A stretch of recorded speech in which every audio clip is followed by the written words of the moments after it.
Bonjour, on a l'énorme plaisir d'avoir avec nous au studio CNCH à Amsterdam le docteur Franck Albert, vice-président de CNCH, Collège national des cardiologues hospitaliers. Bonjour Franck, est-ce que tu peux nous parler de l'étude STOP-DAPT 3, s'il te plaît? Bonjour Alexandro, c'est un grand plaisir de se retrouver à Amsterdam avec les amis du CNCH. Alors STOP-DAPT 3, c'est une très belle étude qui a été présentée dans les hotlines du congrès donc de l'ESC. C'est une étude japonaise en fait qui va dans le sens de la désescalade de la bithérapie après une angioplastie coronaire. Donc ils ont inclus 6000 patients. C'est une étude randomisée, 3000 patients qui sont dans un groupe uniquement prasugrel après une angioplastie avec des faibles doses, parce que les Japonais sont très sensibles au PY12, c'est 3,75 mg de prasugrel, pendant un mois, seul, sans aspirine, suivi d'une association de clopidogrel plus aspirine pendant les 2 autres mois, sur une durée de 3 mois.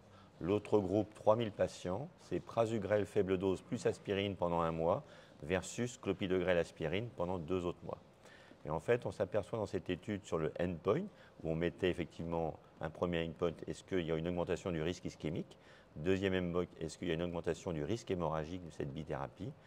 Et en termes de résultats, on s'aperçoit qu'il faut maintenir l'aspirine pendant un mois en bithérapie, parce que dans le groupe prasugrel seul, on a une surmortalité avec une augmentation des thromboses de stent 2 fois plus importante que dans le groupe bithérapie, avec une augmentation du risque hémorragique dans la bithérapie, mais qui est non significatif. Donc globalement, après une angioplastie coronaire, il faut garder la bithérapie avec effectivement un inhibiteur du PY12 plus de l'aspirine pendant au moins un mois.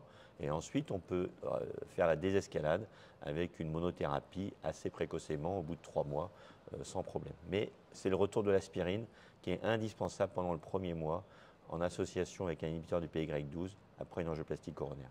Donc ne pas arrêter l'aspirine pendant le premier mois. Ça t'a étonné un peu la dose de prasugrel de 3,75 mg au Japon?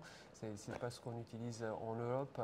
Alors effectivement, le 3,75 n'existe pas en Europe, on n'a déjà pas de 5 mg en France, mais effectivement les Japonais sont très sensibles, ils ont une mutation un peu particulière, ils sont très sensibles au PY12 et ils sont souvent petits aussi, petits poids, et du coup effectivement c'est la dose habituelle pour eux qui a bien été comparée au niveau de l'équivalent de l'HAS. Les 3,75 correspond chez nous à une dose de 10 mg. Merci beaucoup, Franck.